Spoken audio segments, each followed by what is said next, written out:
Hello and welcome to Tuesdays with Morrissey, where we share insights from great thinkers. Today I'm excited to be joined by Jerry Colonna. Jerry is a leading executive coach who uses the skills he learned as a venture capitalist to help entrepreneurs. He's the co-founder and CEO of Reboot, the executive coaching and leadership development firm, as well as the authors of the books Reboot, Leadership and the Art of Growing Up, and Reunion, Leadership and the Longing to Belong. Jerry, thanks for coming on the show. Thanks for having me, Adam. It's a delight to be with you on this Tuesday. Yeah, absolutely. You've been called by many the CEO whisperer. To me, what makes your work so relevant and resonate so deeply is just how honestly human it all is. To me, it seems like it stands out the interesting cross-section of business, leadership, emotional, spiritual growth, and art. How do you describe what you aim to do? I aim to make people cry. That's it. Let's say more about that. In all seriousness, the thing that motivates me more than anything else is really finding a way to relieve suffering, if you will. And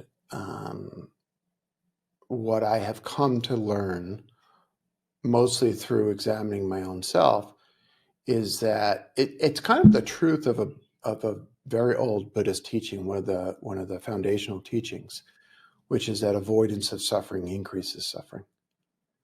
And when we're talking about in the business context, when we're talking about the leadership context, we have an enormous number of people who have power over the lives of other people, who don't know what to do with their own feelings. And the result of that is there's a lot of toxicity and a lot of challenge. So the way I describe it is I try to help people be with the complexity of their feelings so that they can lead with grace and fierceness and courage so that they actually can end their day feeling better about themselves.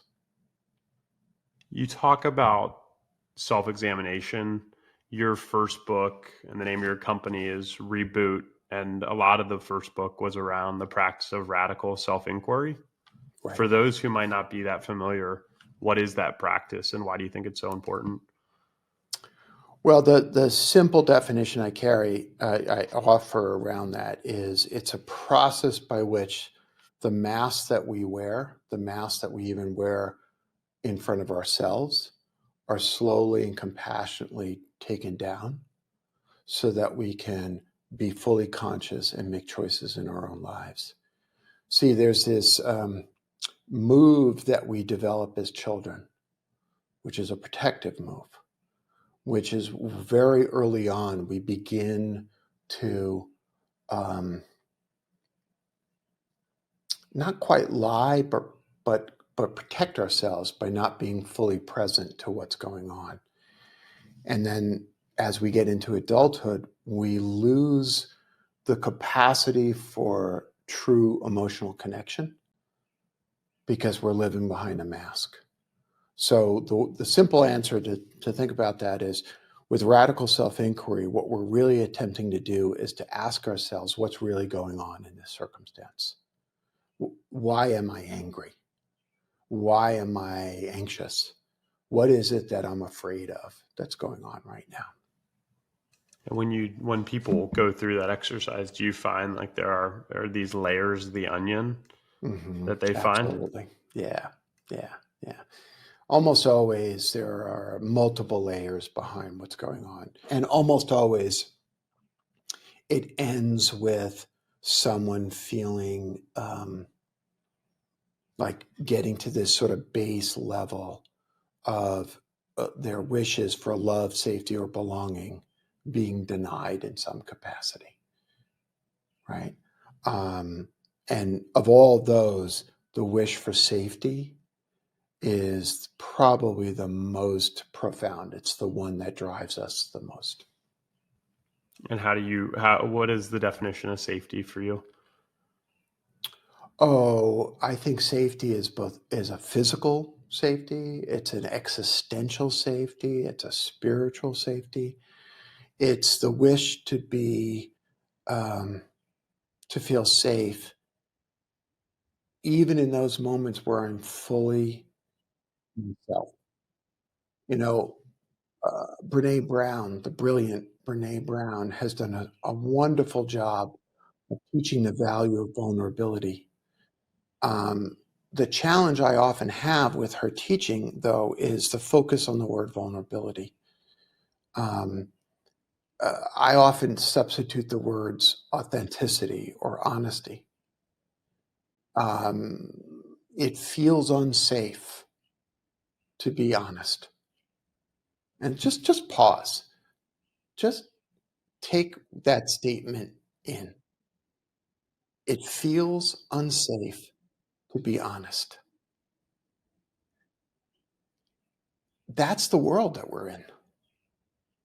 And then we look at the conflicts that we have. We look at the toxicity that we have. We look at the abuses of power that we have. And I tend to be reductionist. I look at that core, that basic statement that I made. It's unsafe to be honest. And I start seeing roots of problems. Do you find that often when we allow ourselves to be honest, that's when real connection and breakthroughs happen? Well, you know the answer to the question. Yeah, I You do. know, you know that it's true. You know that the opposite is equally important. That is, how can we expect to have real human connection if neither party feels safe for whatever reason to be honest? It's true in our romantic relationships, it's true in our familial relationships, and it's especially true in business. Yeah. When I read, you mentioned a lot of your work is around, it was originally formed through your own self examination. When Mhm. I read Reboot specifically, I could feel the weight and emotionality and honesty that went into it. Mhm. What was it like for you to go through that exercise in the process of writing Reboot?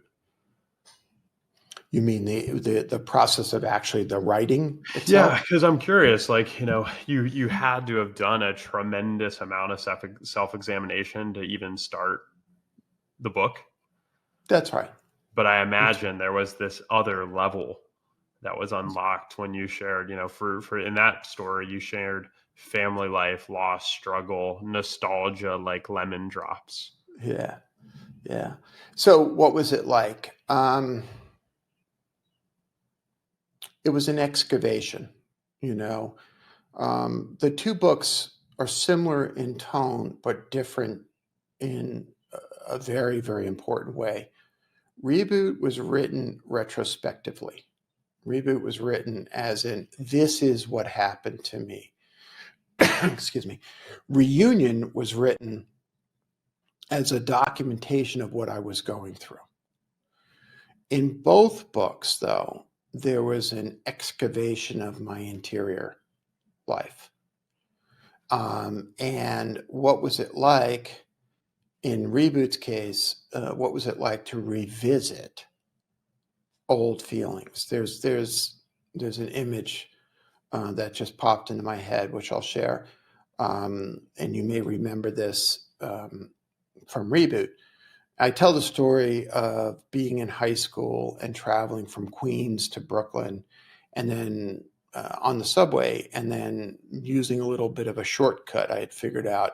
I would exit the subway system in downtown Brooklyn and then go in and take another line. And along that way, I started visiting this bookshop called Binken's Books. And to revisit the memories of being 13, 14, 15 years old and getting lost in this dusty old bookshop with this crazy owner who would randomly toss me books that he knew would just change my life was an extraordinary gift to myself, to revisit that memory. But I wouldn't fully answer the question if I didn't say that part of what it was like was answering a decades old wish that I had to share what was inside of me. And now that book came out in 2019. Now, 4 years later, still encountering someone like you who read that book and was clearly moved by that book is profoundly moving for me to know that the excavation I went through was of service to someone else. That's what it was like. Beautiful. You've mentioned reunion a couple of times. Why was it so important for you to build on the work of Reboot with reunion? Well, I talk about the catalytic event of the murder of George Floyd and its impact on my daughter, and her challenge to me to speak about things that folks who identify as I do, white, male, straight, to really look at the questions of supremacy, patriarchy, to really examine that. So that was the catalyst. But in hindsight, what I see is actually a continuum. And the continuum is built around this question of, a core assertion that I wrote in Reboot that has really marked all the work we do as a coaching company is this simple statement that better humans make better leaders. And the question that I grapple with in reunion is, what does it mean to be a better human in a world where babies are murdered for ideology? And that's a dramatic statement. And I purposefully choose to be dramatic to kind of wake people up. What does it mean to be a better leader in a world where a significant portion of our population feels unsafe just to be in their own bodies? What is our moral and ethical responsibility as business leaders to create a world of love, safety, and belonging for everybody? And even though we will fail in that aspiration, we have a moral responsibility to try anyway. That's what I came to believe. So for me, even though the two books can stand as alone, for me, they're both on a continuum in this quest to understand what does it mean to be a better leader. And the truth is, Adam, I'm never going to be done with that question. I've got another book that's, if you can see behind my head, there's a dry erase board. That's the next book.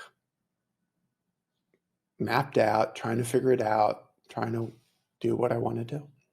Some of these problems that you talk about are really, really big. You mentioned we're not going to solve all the problems. How do you coach leaders around solving the problems that are right in front of their nose or right in their own backyard versus ones on a more global scale? We have to do both. Yeah. I know it's hard. But being an adult human is hard. My mentor and teacher, Parker Palmer, whom I write about often in my books, has this image which I'll give to you. He calls it the tragic gap. And the tragic gap is the gap between the world that is possible and the world that is. And what he says is that we are called to stand in the gap between what is possible and what is. And he makes the point that if we stay stuck in the place of the world as it is, we're in danger of giving into corrosive cynicism. But if we live only for the world that is possible, we're in danger of being irrelevantly idealistic. And so part of being an adult leader is to stand in the gap, is to do our best, is to face the problems that we have every day, discern which of those problems are part of a larger issue, and which are the problems that are mine to solve in this moment. Adam, I've been out speaking about reunion now since November, and I'm more convinced than ever that there are two problems that face us as a species: what we have done to the climate and what we do to each other. And I'm 60. My children are fully grown ass adults. The next story of our lives will be their children and eventually great-grandchildren and all. What am I doing for my descendants? So I have work to do that is today and fully present, and I have work to do that puts me in this long arc of time that stretches back to my ancestors and into the future for my descendants. That can feel overwhelming, but it also can feel enlivening. Yeah, one of my mentors says the same thing about bridging the gap. Almost boiled down to as simple as the purpose of life is to bridge the world as it is to the world as it should be. There we go. I think a lot about. Are you familiar with W.S. Merwin?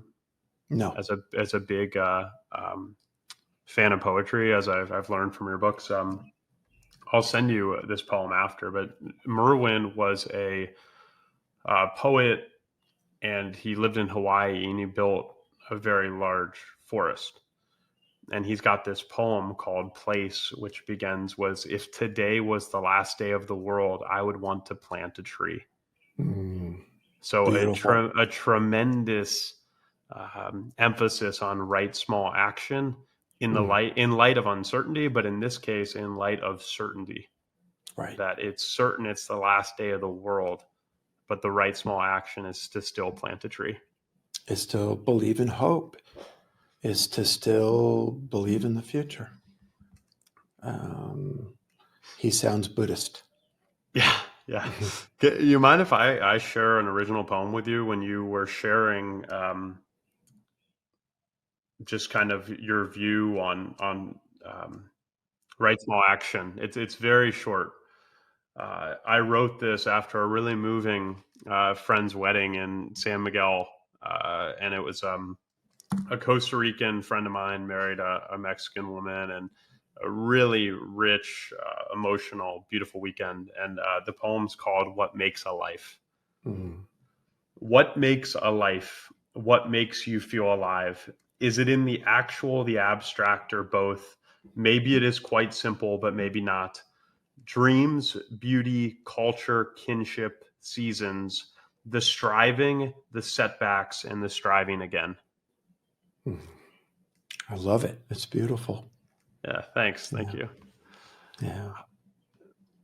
Yeah, I think, you mentioned so many things that I think about quite a lot. I think a lot of human struggles stem from our wrestling with identity, the ones we assume and the ones we project onto others, as well as our tendency to try to get disproportionate amount of value of things that can't provide it.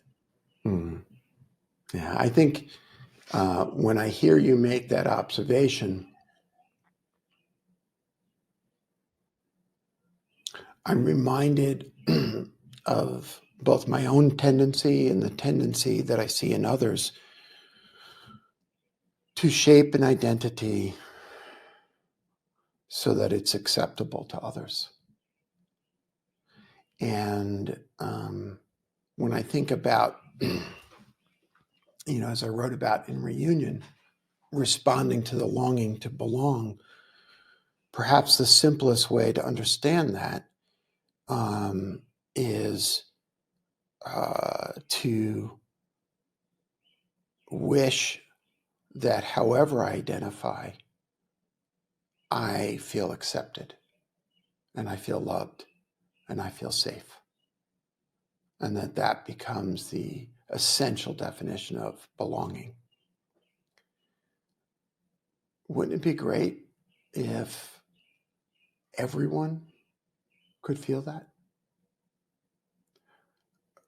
maybe we wouldn't feel so compelled to do violence. Maybe we wouldn't feel so compelled to pass laws that restrict access to health care or voting rights. Maybe we would have a different approach to the notion of immigration. What does it mean to be born in Costa Rica and marry someone from Mexico? Who are they? And does it really matter? Other than two beautiful people trying to find their way in the world. How do you think about, applying lessons from your work in a world where, like, you look at the, internet these days, it seems like everyone's trying to talk about like productivity. It just doesn't seem like, do you feel um, like how do these topics fit in a world where like there's so much like productivity clickbait and a lot of like very superficial noise? I think if you step back from it, I'm old enough to remember before the web existed. That's how old I am.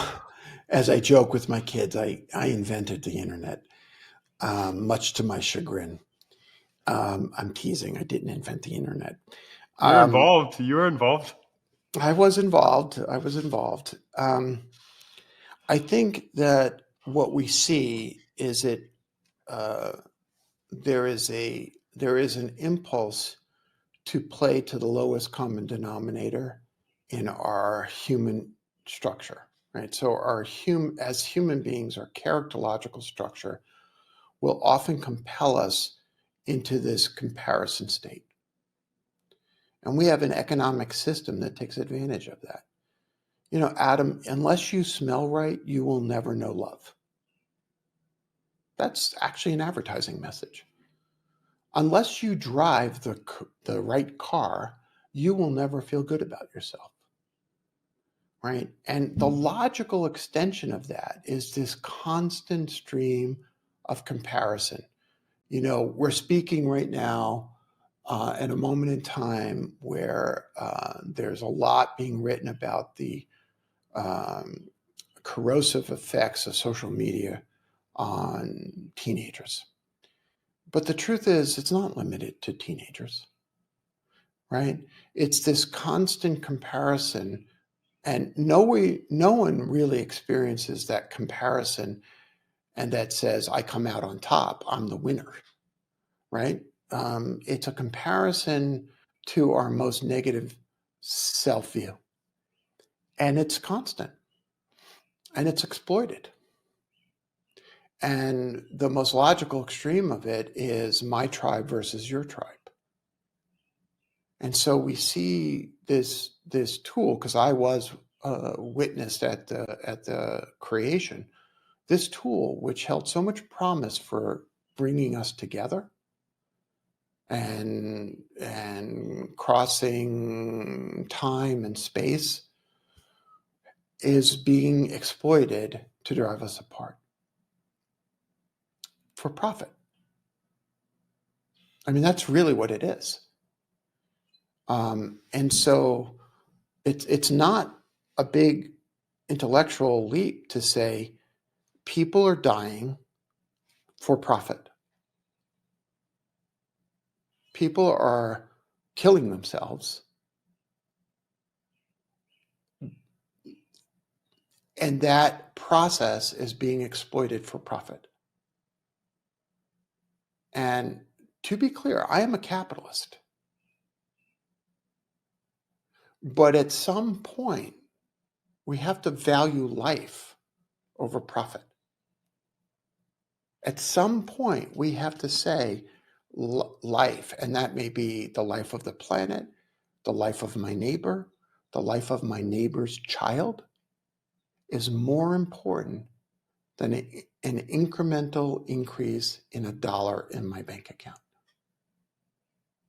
And I think we're at that point as a species, as a society, because I don't like where we're headed. And we may not get there, but I'll be damned if I don't try. Yeah. It seems like the internet really plays on the human desire for like very black or white, Mm-hmm. and plays deeply into ideas of scarcity. Create problems, create scarcity, and then create uh, products and services that help them bridge that gap. When in reality, I saw you you were telling a story about a client that was like in tears, which is, like you said, your job. I was And going to say, which one? They're all in yeah, tears. you're all in tears. I'm in tears. He asked this question about when will he be fully actualized. Oh, yeah. Yeah.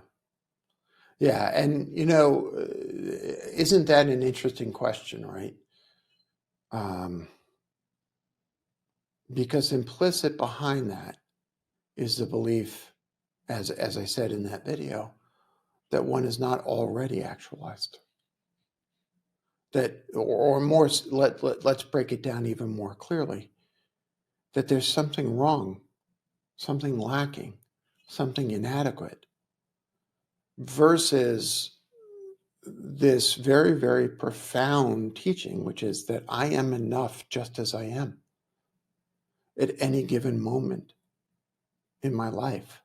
There may be more that I want to do. There may be a greater self I want to become. But if we started with the notion that we are enough just as we are, I'll give you a little insight. A basic tenet of coaching is that the client is whole, WHOLE, whole by themselves. And that more often than not, what is lacking is an awareness of that fact. What a brilliant teaching. What a beautiful notion. You're not broken. You just forgot that you're whole.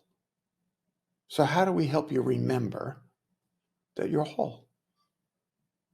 Even in times of extreme distress. That feels quite wise.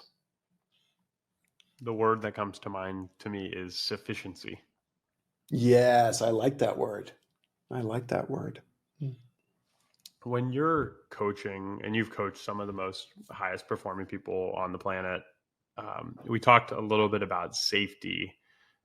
Could you speak a little bit to what you've learned around what drives people and what really leads to a life of meaning? I'll draw the connection to all that we've already spoken about. I think the thing that's most surprising for people, and I'm thinking now of a client who is a CEO of a very, very large company, hundreds of thousands of employees. And he said to me just last week, I don't know that everybody understands how anxious I am all day long. And if you poke at that anxiety, what is the belief system that feeds that? A lack of sufficiency, to use your word. The work there is to help that client understand that he's not bad considering all that he's been through. It's really that simple. It's that simple and it's that hard. And so much of the complexity and dysfunction that drives that particular leadership team stems from this rooted belief among many members that there's something wrong. And if they can share that and find empathy with one another, then the work becomes figuring out the puzzles of the business. And there are always going to be puzzles of a business, not feeding into a comparative state where one has to dominate the other. So that to me is the essence of good coaching. Yeah, from my own experience working in organizations, I think we lose so much organizational capacity with the anxiety. Yeah. You know, Well, and I'll confess that I winced when you said, oh, and you've coached some of the highest performing people. And the wince was, I don't want to give in. I don't want to give in to my ego that wants to bask in the notion that I've, quote, coach high performing people. So I almost made a joke that said, yeah, and the low performing people too. Because I don't want the attention on, quote unquote, external performance. If I had my druthers, I'd rather people say, yeah, he's coached people in all walks of life to the point where they feel better and they do less harm to the world, either to themselves or to those around them. That's my goal. Not being known as the coach to the highest performing people, because that just builds up that comparative state, which, what's the goal? That there's one mega boss, that boss of capo de capi, the boss of bosses, that is the highest performing person, and then everybody else is sitting below them in some pyramid. That's not community. I appreciate that, and I appreciate your humility and honesty, and also courage to call that out. Well, and let me point out that I have an ego. I like being known as the guy who coaches all these people, but I don't like the fact that I like that. Yeah. Yeah. And that's my work to do, and so I'm not even calling you out. I'm calling me out when I hear you describe me in that context. Yeah, but it's a good call out for me too. I mean, I think a lot of what drives our suffering is our outcome orientation. That's right. And part of that can be that status signaling. Right. That's right. And it's better to be,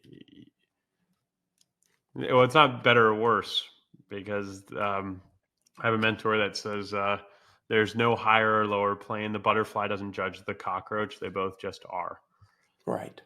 And so to be one who does the best they can in sight of uncertainty, with an orientation towards service to whoever crosses their path, is a beautiful pursuit. I have found that it has alleviated my suffering to hold that point of view, which is counter programming. Could you elaborate on that? Could you elaborate on that? Yeah. Sure. The programming was more is better, higher is greater, greater is better, more status, more wealth, right? And what I have found is that when I turn away from that and towards the alleviation of suffering, regardless of my client's status, I feel better. I feel better about life. When I turn towards worrying about the status of who I'm supposedly helping, I feel worse. I mean, to me, that's a lived experience of the wisdom teachings that I have been struggling to internalize for decades. The path to happiness lies in helping other people.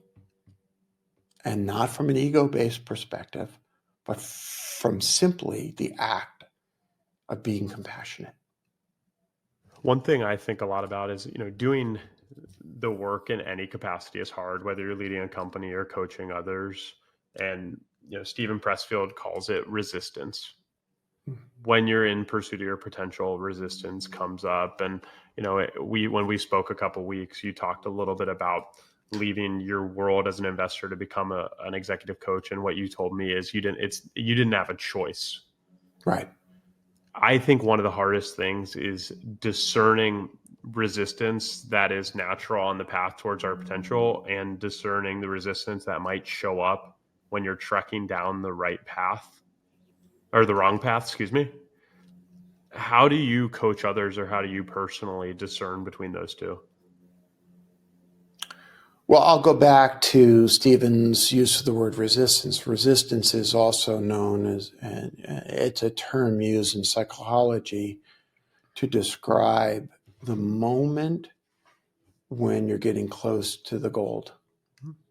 Yeah, Ram Dass said, the lion guarding the temple gate roars louder as you approach it. Yeah, and so resistance in a client should be welcomed because it means you're getting close because the lion is roaring louder.